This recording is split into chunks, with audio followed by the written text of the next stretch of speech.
Bonjour à tous, merci de votre intérêt pour le groupe Entreprises en santé et bienvenue à ce webinaire intitulé Chief Happiness Officer, un soutien clé pour une entreprise.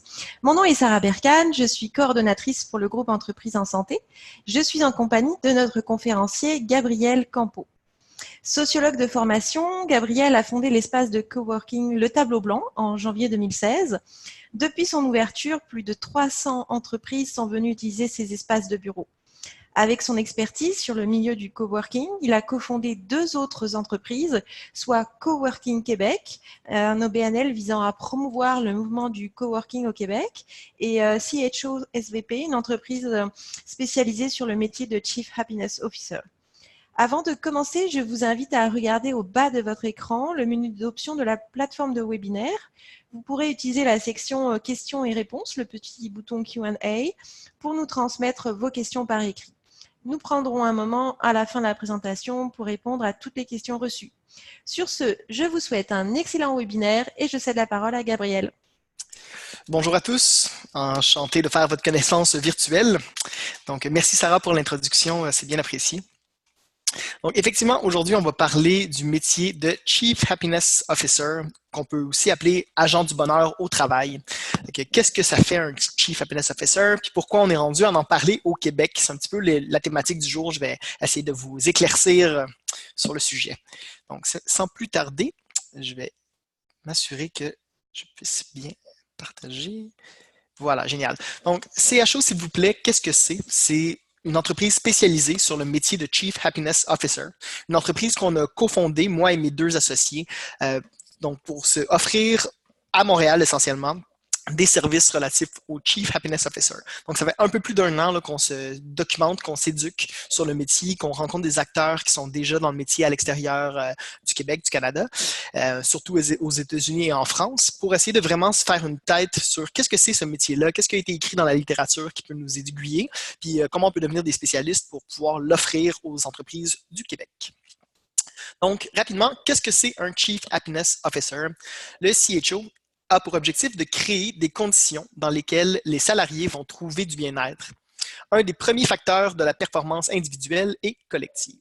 Donc, on parle de bien-être. Là, je vais tout de suite faire d'entrée de jeu là, une petite distinction. On parle de bonheur au travail. On s'entend, depuis la nuit des temps, les philosophes se posent la question, qu'est-ce que le bonheur? Et il n'y a pas deux philosophes qui sont arrivés à la même réponse. Donc, on ne se porte pas garant du bonheur des gens, évidemment. Par contre, on essaie d'appliquer tout ce qui va amener vers un bien-être des employés dans un environnement de travail. Donc, l'idée, c'est de mettre les conditions favorables pour que les employés puissent s'épanouir puis être satisfaits de leurs conditions dans l'environnement de bureau. On va commencer par faire un petit tour d'horizon sur 3 pays différents qui ont pris de l'avance sur nous au Québec pour ce qui est du métier de Chief Happiness Officer. Fait qu'on va commencer par les États-Unis, on va faire un petit tour en France, puis on va continuer par la Belgique. Donc, si on commence par les États-Unis, la genèse du métier de Chief Happiness Officer, ça a commencé chez Google. Donc, c'est un certain Chad Meng Tan qui a été le premier Chief Happiness Officer de chez Google. Donc, Chad était un ingénieur depuis une quinzaine d'années dans l'environnement chez Google. Et naturellement, par son intérêt pour tout ce qui est méditation et tout ce qui est culture du bien-être personnel, il s'est retrouvé à être un peu chez Google la personne naturelle vers qui les gens allaient pour poser des questions puis pour essayer de se sentir mieux dans leur environnement de travail. Et après plusieurs années, Google a décidé de nommer Chad comme étant le Jolly Good Fella. Donc, un autre terme pour parler du CHO. Et son métier à temps plein est devenu d'être disponible pour les employés pour essayer d'augmenter leur satisfaction. Depuis son poste là, de Johnny Goodfellow, il est devenu un conférencier, il a fait plusieurs TEDx, donc des conférences sur le bonheur au travail, et maintenant c'est rendu son métier à temps plein. Donc, il s'est vraiment démarqué en parlant du métier de Chief Happiness Officer, mais c'est une des premières manifestations qu'on a vues là, ailleurs dans le monde du métier d'une personne dédiée entièrement à la satisfaction des employés. En France, on a aussi connu un autre mouvement complètement différent de celui qu'on peut connaître au Québec actuellement. Dans les 3 dernières années, c'est devenu vraiment un mouvement que je pourrais qualifier un mouvement de type contestataire du milieu patronal en France. Fait que les conditions de travail en France n'étaient pas toujours optimales et ça l'a laissé un terreau fertile pour que le mouvement de Chief Happiness Officer devienne réellement un mouvement. En France, le club des CHO, qui existe depuis environ 3 ans, comprend plus de 250 entreprises clientes, donc des entreprises membres du club des CHO en France. On parle de 40 000 professionnels qui sont regroupés. Et on voit vraiment une grosse différence là, de ce mouvement-là. Donc, ça a vraiment été un mouvement contestataire en France pour l'amélioration des conditions de travail globalement. Et ensuite, je voulais faire un petit tour en Belgique parce qu'eux aussi, il y a plusieurs années, ils ont eu une problématique majeure qu'ils ont réussi à répondre en adressant la question du bien-être au travail. Le ministère du Transport belge connaissait un vieillissement de leurs employés. Et parce qu'ils savaient qu'il allait y avoir une vague de départ parce que les personnes un peu plus âgées allaient quitter le travail, ils étaient en pénurie de main-d'œuvre et savaient qu'ils devaient attirer les plus jeunes dans leur organisation. Mais le gouvernement belge n'était pas particulièrement un employeur de choix. Fait qu'ils ont décidé de faire un changement 360 de leur approche en essayant de mettre le plus de bénéfices possible pour attirer des nouveaux talents. Et en faisant ça, ce que ça a eu comme conséquence dans les années qui ont suivi, c'est que non seulement, oui, ils ont réussi à trouver les employés nécessaires, mais en plus de ça, ils sont devenus dans le top 10 des meilleurs employeurs de Belgique. Donc, c'est pas peu dire, c'est dire à quel point le fait de s'investir dans la satisfaction des employés puis de mettre des conditions favorables, ça peut venir complètement changer là, la dynamique de l'organisation. Donc, quand on parle de Chief Happiness Officer, de quoi on parle exactement? Il faut comprendre que c'est un terme pour adresser un métier en particulier, qui est un nouveau métier, qui n'était pas là il n'y a pas si longtemps, mais on le retrouve déjà sous différentes formes ailleurs, autrement que seulement Chief Happiness Officer. J'ai mentionné le Johnny Goodfellow de chez Google, mais on peut voir là aussi là, tout ce qui est rétention de talent, apiculteur, gestionnaire du changement, responsable des communications ou de la corporation interne, responsable de la culture et expérience, directrice de culture et marque. Tous ces termes-là vont dans le sens du métier de Chief Happiness Officer. Donc, des fois, les organisations ont des gens responsables de la satisfaction des employés au travail, mais ne les appellent pas nécessairement des CHO. Et des fois, leurs tâches sont un peu différentes de celui pur du métier de CHO. Mais par contre, il y a plusieurs concepts là, qui renvoient à la même idée. C'est celui de viser le bien-être des employés au travail. Qu'est-ce qu'on cherche chez la formation d'un CHO? La question se pose parce qu'il n'y a pas une école spécifique pour devenir CHO. Hein? Il n'y a pas une école pour que le métier puisse être appris. Il commence à y avoir des formations, il y a de plus en plus de contenu écrit, mais il n'y a pas encore un diplôme officiel pour le métier. Donc, qu'est-ce qu'on recherche chez les candidats, les futurs CHO? On cherche des bonnes capacités en communication, de la gestion de projets efficace, donc il faut être capable de mettre en place les initiatives qui vont aller dans le sens du bonheur au travail. Des connaissances en ressources humaines, donc évidemment, il y a beaucoup de contacts avec les employés, donc ça prend une personne qui est habilitée à discuter, il y a une facilité là, avec l'entre-gens pour bien cerner c'est quoi les défis, les enjeux, mais aussi les bons coups qui ont été faits là, pour les employés. Et il y a toute la question de la gestion d'événements. Donc, évidemment, il y a des événements à mettre en place là, pour faire en sorte pour augmenter la satisfaction.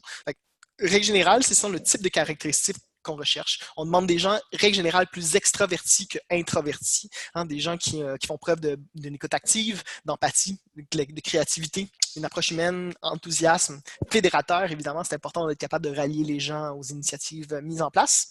Altruiste, l'idée, c'est vraiment d'être dans une posture où on est en posture d'aide ou d'accompagnement ou de support, donc c'est vraiment d'être orienté vers les autres, et plutôt extraverti, là, comme j'ai mentionné, c'est des gens qui vont avoir une facilité à approcher les autres employés pour parler de leurs initiatives. Quand on parle de salaire, combien ça gagne, combien ça coûte un CHO? La réalité, c'est que les entreprises, d'une entreprise à l'autre, ont des contextes complètement différents. Des fois, c'est des entreprises d'une centaine de personnes, des fois, c'est des entreprises de plusieurs milliers de personnes. Des fois, l'entreprise est déjà sur la bonne route pour la satisfaction des employés, les choses se passent plutôt bien.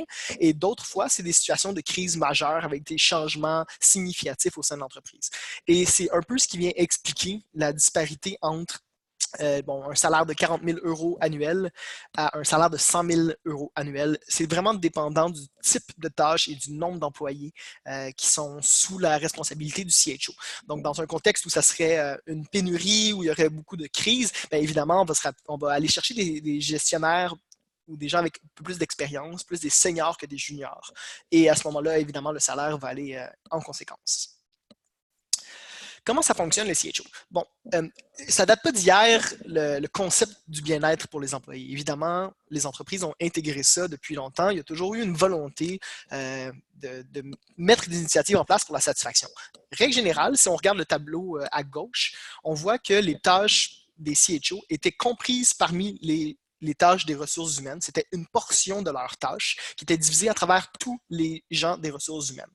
Donc, habituellement, on ne retrouve pas une personne dédiée à temps plein à la satisfaction des employés au travail parmi les RH, mais c'est bien des tâches qui vont dans ce sens-là, qui sont disponibles ou qui sont attribuées à tous les RH. Et souvent, ce n'est pas leur priorité numéro un. Ils ont toutes sortes de tâches de type administrative qui sont nécessaires, évidemment, les rencontres annuelles, les discussions au niveau du salaire, au niveau des assurances et tout ça.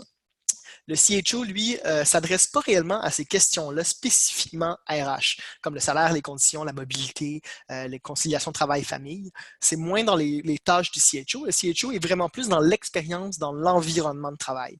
Donc, c'est de dire comment est-ce que du moment où l'employé passe la porte d'entrée de l'entreprise, c'est quoi son expérience au travail, puis qu'est-ce qu'on peut mettre en place pour que son expérience soit bonifiée au quotidien.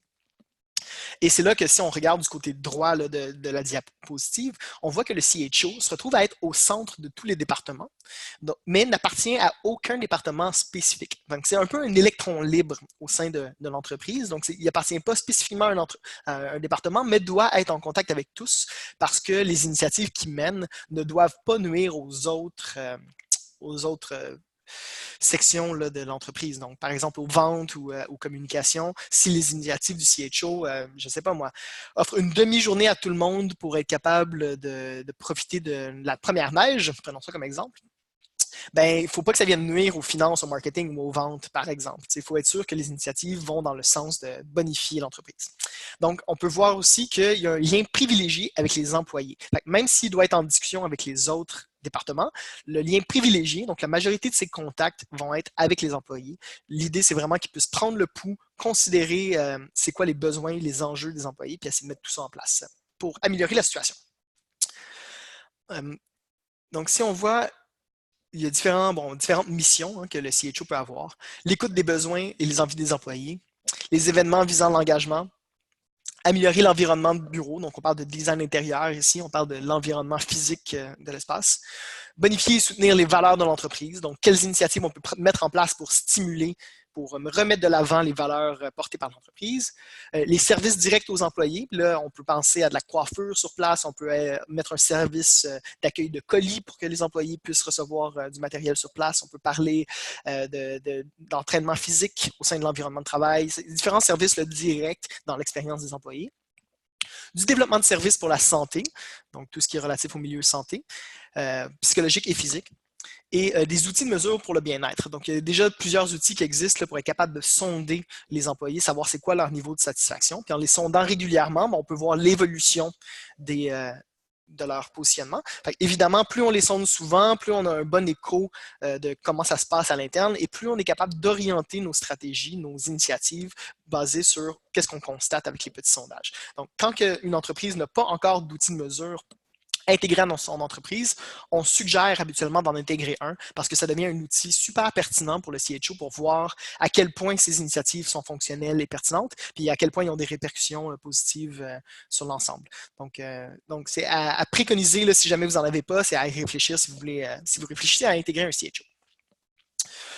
Le futur au sein de notre société. Bon, on voit qu'il y a des transformations majeures actuellement au niveau du marché du travail. Les milléniaux sont de plus en plus présents dans les environnements de travail et le métier de Chief Happiness Officer vient les rejoindre particulièrement, les milléniaux. Eux qui sont vraiment dans l'expérience, beaucoup plus que dans le salaire ou dans les conditions. Ils sont vraiment plus dans l'objectif, c'est d'avoir une satisfaction dans le quotidien au travail. Règle générale, c'est des préoccupations un peu plus pour les milléniaux. Là. Donc, on voit que le CHO peut devenir particulièrement pertinent pour faciliter l'intégration et l'acquisition de talents en général, mais de façon encore plus fonctionnelle envers les milléniaux. Bon, et qualité de vie au travail, flexibilité, approche humaine, activité, confort. De plus en plus, on voit que c'est des valeurs qui sont recherchées dans notre environnement de travail. Donc, c'est pas uniquement le salaire maintenant qui est considéré. Donc, tous ces éléments-là sont des outils là, pour le CHO. Et le CHO est un catalyseur d'idées des employés, un ambassadeur. Donc, son travail, c'est de collecter les bonnes idées et surtout de communiquer sur ces bonnes idées-là, qu'elles soient retenues ou pas. Donc, lorsque le CHO reçoit des idées, c'est important pour lui de communiquer au reste des employés ces idées-là, d'expliquer quelles ont été les initiatives qui ont été sélectionnées et qui vont être mises en place et pourquoi les initiatives qui n'ont pas été sélectionnées n'ont pas été retenues. Donc, c'est important de communiquer sur les deux parce que comme tu es dans une espèce de rôle de liaison entre les employés et le reste de l'entreprise, c'est important d'avoir une écoute active là, sur leurs besoins puis d'être proactif aussi, faire des suivis constants. Donc, il y a aussi des enjeux de communication interne pour les CHO. Donc, les entreprises qui font appel à un CHO au Québec. Quelles sont les entreprises susceptibles de pouvoir intégrer un CHO? La réponse est simple, c'est toutes les entreprises. Il n'y a pas une entreprise spécifique qui bénéficierait d'avoir un CHO et d'autres pas du tout. Ultimement, d'avoir une personne dédiée à la satisfaction des employés au travail, c'est toujours quelque chose de bénéfique. Après ça, on peut l'avoir dans des plus petites organisations. Donc, si on parle des 100 personnes et moins, ça peut être un poste divisé en deux, c'est-à-dire 50% des tâches sont relatifs au métier de Chief Happiness Officer et 50% sont d'autres tâches.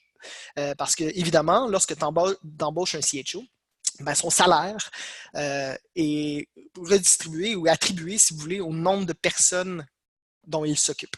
Donc, si j'ai un salaire à temps plein pour un CHO, ben, il est divisé par les 200 personnes qui doivent s'occuper sur l'année. Donc, c'est un peu un investissement par employé par année qui est couvert par le métier de Chief Happiness Officer.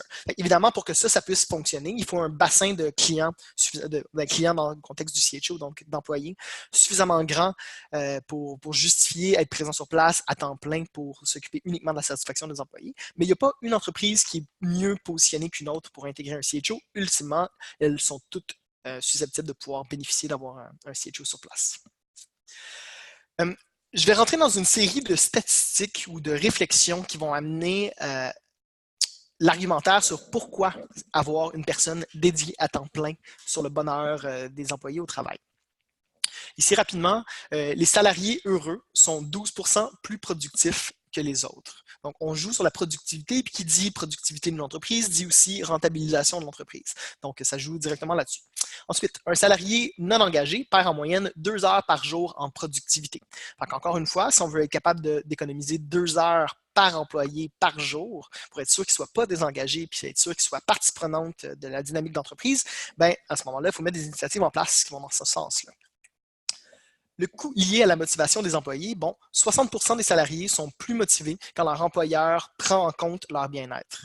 Donc, prendre en compte, ça veut dire prendre des actions concrètes. Ça veut dire agir. Ça veut dire prendre le nécessaire pour faire en sorte que les employés constatent que l'employeur prend en compte leur bien-être. Et je pense que dans le contexte, le CHO est un message très, très clair de l'employeur pour les employés. 57% des salariés estiment que les actions mises en œuvre en faveur du bien-être sont insuffisantes. Ça aussi, c'est quand même à considérer. Là. Ça veut dire que même pour les entreprises qui réussissent à faire des bonnes choses, la perception des employés est souvent pas suffisante. Donc, 57%, c'est quand même une majorité. Là. Fait que c'est bien à considérer. Qu'est-ce qu'on peut faire pour que cette perception-là change? Coûts liés à l'engagement. Les coûts engendrés par un manque d'engagement, la perte de productivité, l'absentéisme, etc., atteignent 50 milliards de dollars annuels au Canada. Donc là, évidemment, si on prend toutes les entreprises canadiennes, qu'on les met bout à bout, ben on voit que c'est quand même des pertes significatives. Enfin, toutes les entreprises qui vont adresser cette question-là et qui vont diminuer leurs chiffres, ben, vont au final avoir tout simplement plus de rentabilisation. Les entreprises dont les employés sont engagés augmentent leurs revenus de 37%. Donc encore une autre preuve de la même explication. Donc, les coûts liés à l'engagement, 61% des salariés considèrent que le bonheur au travail est plus important que le salaire. Ça aussi, c'est vraiment quelque chose à considérer. Souvent, les employeurs ont tendance, pour attirer des talents, à augmenter le revenu financier des employés. Ce qui est effectivement là, une des cartes qui est possible de jouer, c'est un des moteurs, mais c'est vraiment pas le seul moteur, puis on le constate tout à fait là-dedans. Puis encore une fois, là, ça se répercute de façon encore plus forte chez les milléniaux, mais le salaire n'est plus la priorité numéro 1 pour les employés, c'est vraiment l'expérience au travail qui prime.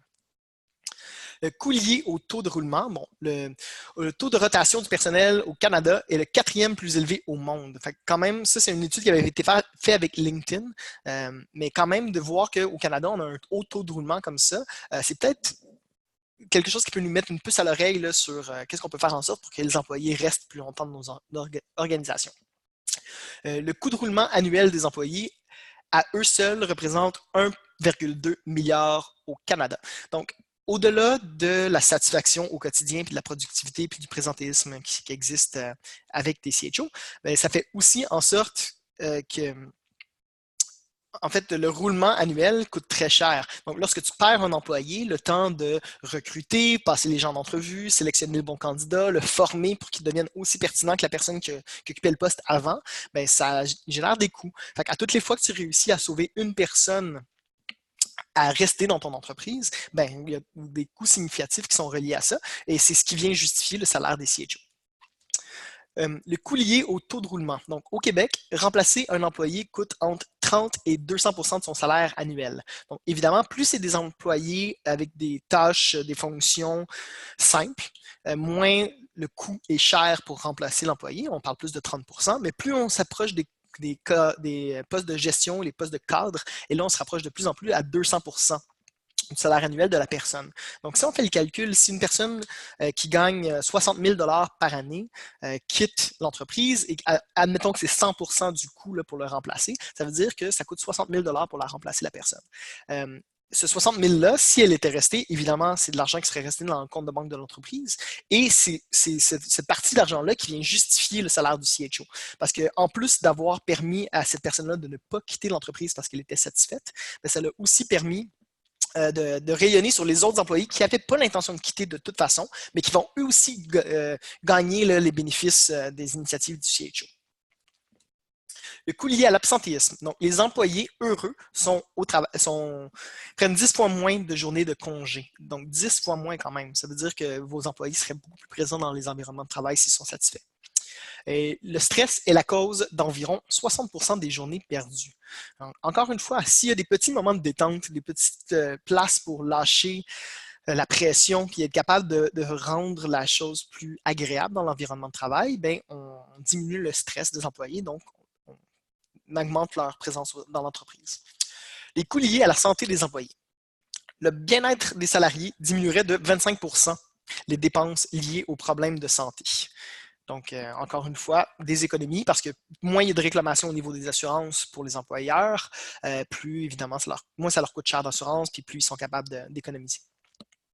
1 $ investi dans la santé et la qualité de vie au travail génère jusqu'à 5 $ en gain de productivité.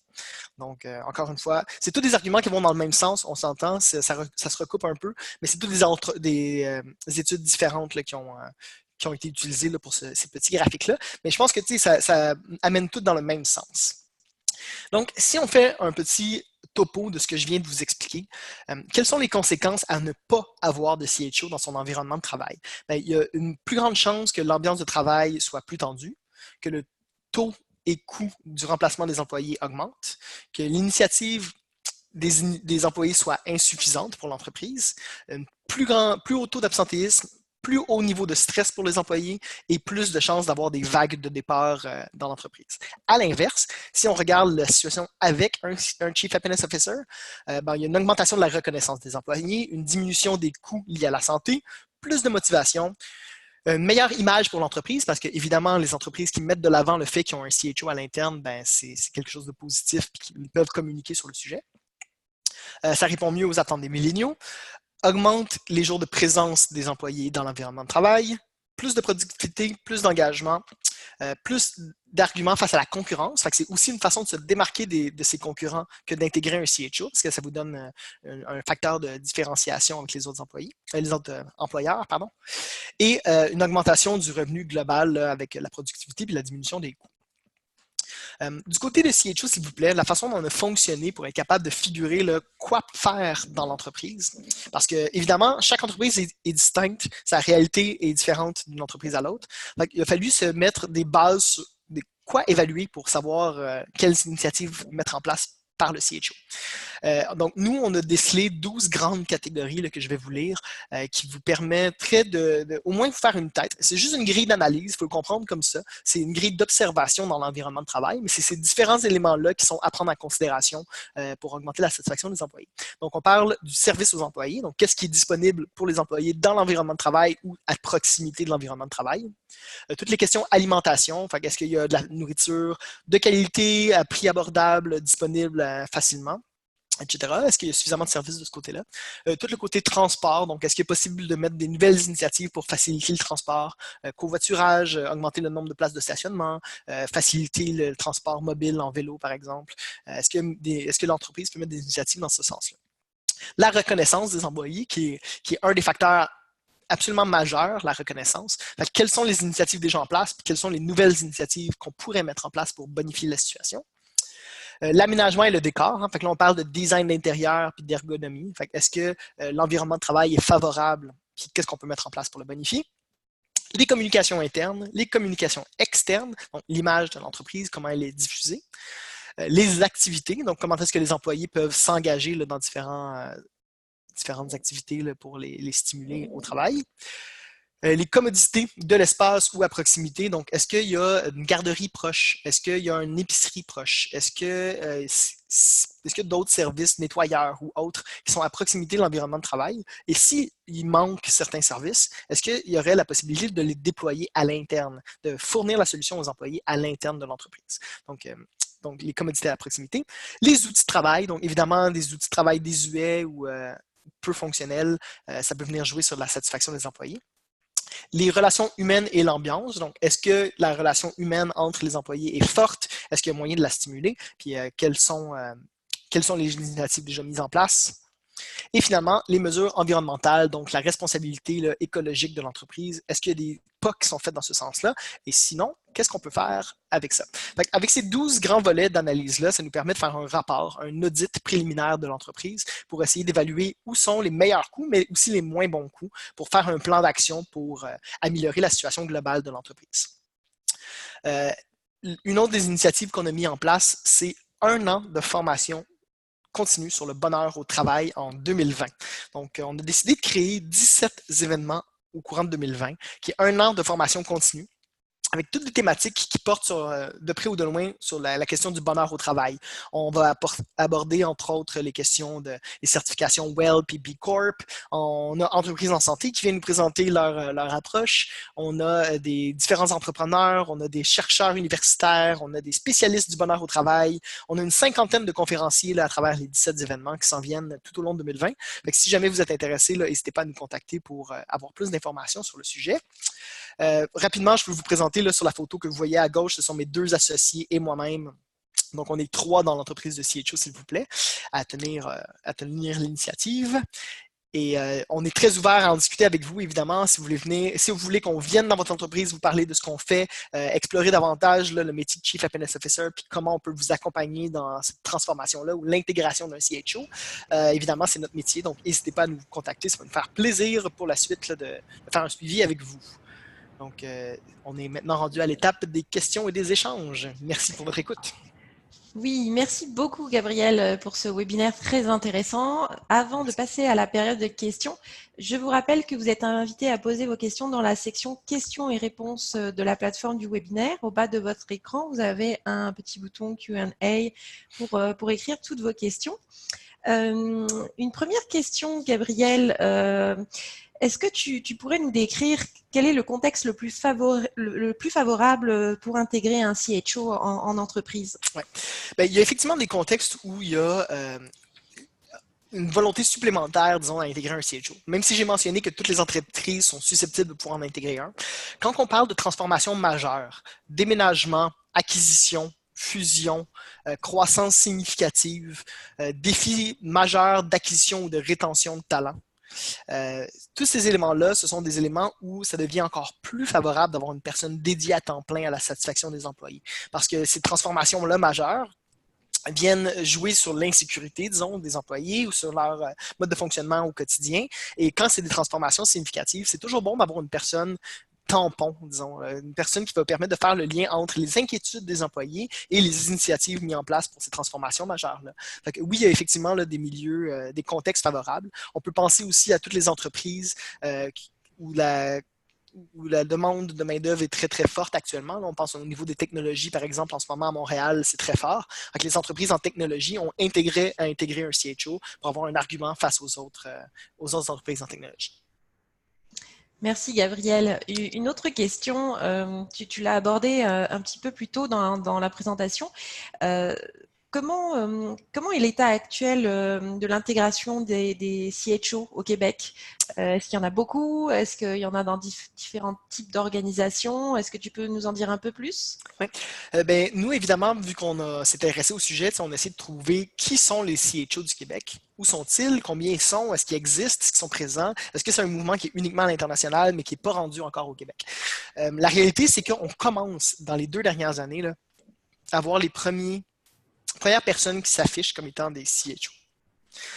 Ces personnes-là, ce n'est pas rare qu'elles proviennent d'entreprises françaises, mais venues au Québec. Donc, c'est la culture française des CHO qui vient être reproduite, disons, dans les environnements au Québec. Mais au-delà de ça, on voit les premières entreprises qui ont intégré à l'interne leur premier CHO.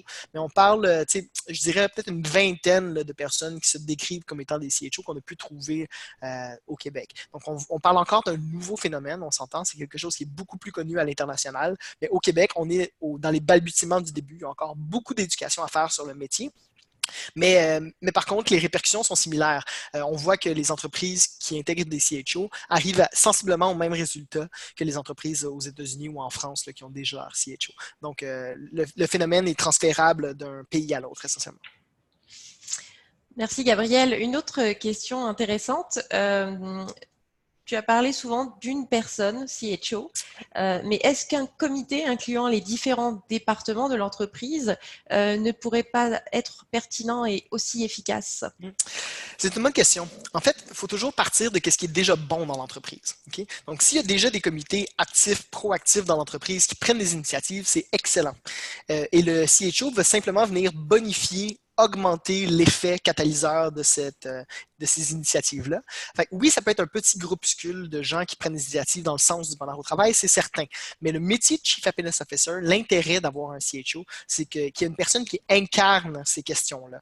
Donc, dès qu'un employé a une question relative au bonheur au travail, c'est forcément le CHO qui est le premier répondant pour ces questions-là. Quand c'est un comité, c'est pas toujours aussi évident de savoir c'est qui la bonne personne à qui s'adresser. Les initiatives peuvent être différentes aussi, peut-être moins mobiles parce que quand on est un petit comité, ben là, il faut l'espèce de consensus qui est nécessaire de toute façon là, pour les CHO, évidemment. Mais disons que la dynamique n'est pas la même. L'idée d'avoir un CHO, c'est d'avoir une personne qui est le visage de la satisfaction des employés au sein de l'espace. Donc, évidemment, il serait en relation avec les comités. Ils travailleraient de pair ou conjointement. Mais de mon point de vue, c'est essentiel d'avoir une personne qui est nommée, attitrée comme étant la personne responsable de la satisfaction des employés.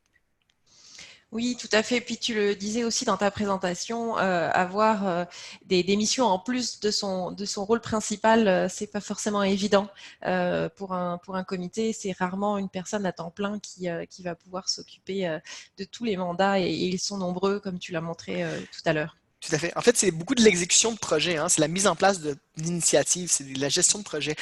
Pour faire de la gestion de projet, encore faut-il une personne qui prennent le temps de les mettre en place, ces projets-là. Fait que souvent, les comités, ils réussissent à faire plein de bonnes choses. Puis évidemment, d'une entreprise à l'autre, c'est variable.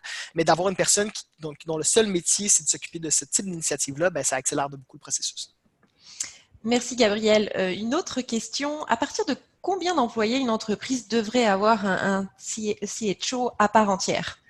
À part entière, nous, ce qu'on préconise, c'est un ratio minimum de 1 CHO pour 100 employés. Okay? Pour que ça fasse du sens, mais un maximum d'un ratio de 1 pour 200 employés.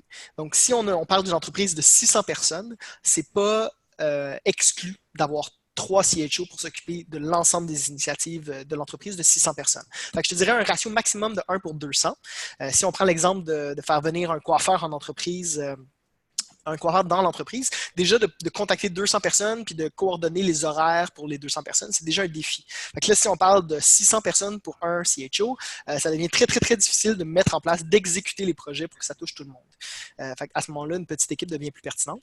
Mais le minimum, je te dirais pour que ça justifie le salaire, parce que même si on parlait le salaire au plus bas, 40 000 € par année, bon, pour justifier le salaire de 40 000 € annuel ou l'équivalent en canadien, il faut qu'il y ait un suffisamment grand nombre d'employés à prendre soin.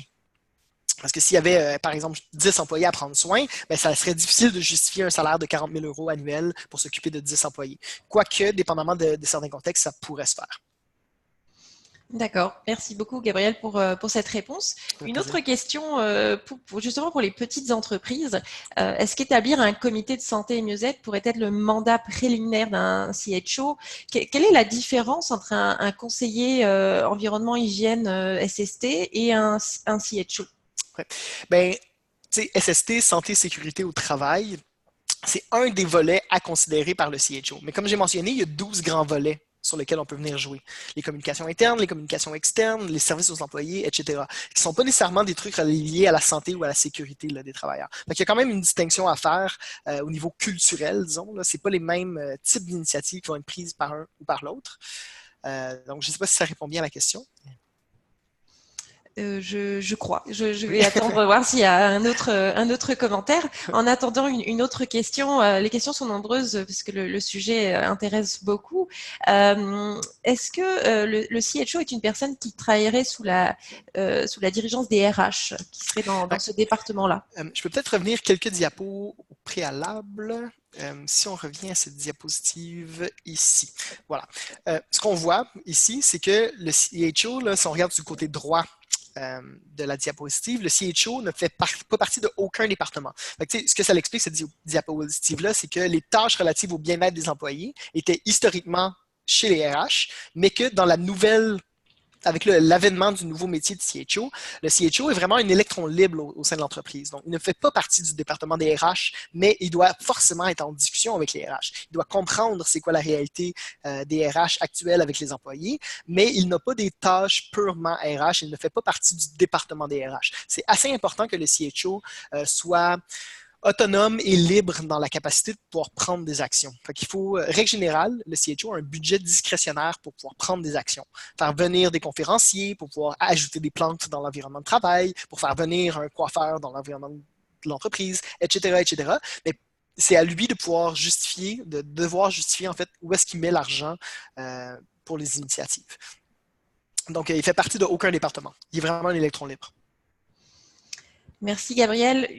On va prendre une dernière question. Est-ce qu'il existe des groupes ou plateformes où les CHO pourraient échanger leurs idées, partager leur savoir? Ouais. C'est une excellente question. En fait, c'est une des problématiques majeures des CHO dans le modèle classique. Je vous explique. C'est que, règle générale, les employeurs embauchent à l'interne un CHO qui, lui, va avoir, règle générale, être seul à avoir le mandat de CHO dans l'entreprise. Donc, il y a vraiment l'isolement qui est assez clair au niveau du CHO. Dans le cas de notre entreprise, ce qu'on a décidé de faire, c'est de faire de l'impartition de CHO dans les entreprises. Donc, on embauche, on forme et on déploie les CHO 9 jours sur 10 dans les environnements de travail. Mais la 10e journée, tous nos CHO reviennent pour suivre de la formation continue, échanger sur leur expérience mutuelle et préparer leurs 2 semaines qui vont suivre. C'est justement pour essayer de briser l'isolement des CHO dans les environnements de travail. C'est un des défis, c'est que souvent, une fois que tu es nommé comme étant le CHO de l'entreprise, ben, tu as un bassin d'idées que tu peux explorer, hein? Mais on a lu dans la littérature que ça prenait en général entre 6 mois et 2 ans pour épuiser le bassin d'idées. Et après ça, ça devient beaucoup plus difficile pour le CHO d'être productif et efficace. C'est pour ça qu'on a mis en place une formule, dans le fond, qui permet aux CHO d'échanger entre eux sur leurs relations au quotidien dans leur environnement de travail. Mais pour l'instant, il n'y a pas réellement une plateforme qui sert uniquement à la discussion des CHO entre eux. C'est un peu ce qu'on essaie de faire là, avec notre année de formation continue sur le bonheur au travail, c'est de rassembler tous les acteurs qui s'intéressent à la question sur 1 an pour qu'ils puissent échanger entre eux et co-construire leurs connaissances. C'est ça l'idée, mais pour l'instant, il n'y a pas une plateforme établie là, pour les communications en CHO. Merci beaucoup, Gabriel. On va terminer là la période de questions. Merci donc à tous pour ces questions très intéressantes et votre participation. Merci à toi, Gabriel, Merci. pour ton temps et la qualité de cette présentation. Je crois qu'un petit peu plus loin dans les diapos finales, tu as laissé tes coordonnées pour pouvoir répondre à d'autres questions des participants. Oui, Voilà, peut-être un pardon. petit peu plus. N'hésitez pas, oui, n'hésitez pas à nous contacter, là, ça va nous faire plaisir de faire un suivi et même de venir vous rencontrer dans votre entreprise. Si vous voulez avoir pour l'ensemble de vos employés une présentation similaire à celle que je viens de faire aujourd'hui, c'est aussi possible pour moi de la refaire en entreprise. Donc, n'hésitez pas, on est très ouvert, puis l'objectif, c'est de pouvoir aider. Parfait, merci Gabriel. Pour tous nos participants, vous recevrez d'ici peu un courriel avec l'enregistrement de ce webinaire et la présentation en PDF du webinaire également. Vous avez également nos coordonnées, les coordonnées du groupe Entreprises en Santé. Si vous avez des questions, n'hésitez pas à nous joindre, ça nous fera très plaisir également. Enfin, avant de vous quitter, je tenais également à remercier nos précieux partenaires dont les logos apparaissent à votre écran. Leur implication fait en sorte de permettre au groupe Entreprises en Santé de réaliser de grands projets. N'hésitez pas à communiquer avec nous pour toute question. Encore un grand merci et je vous souhaite une très bonne journée. Au revoir, merci à Au tous pour votre revoir. attention. Plaisir. Merci.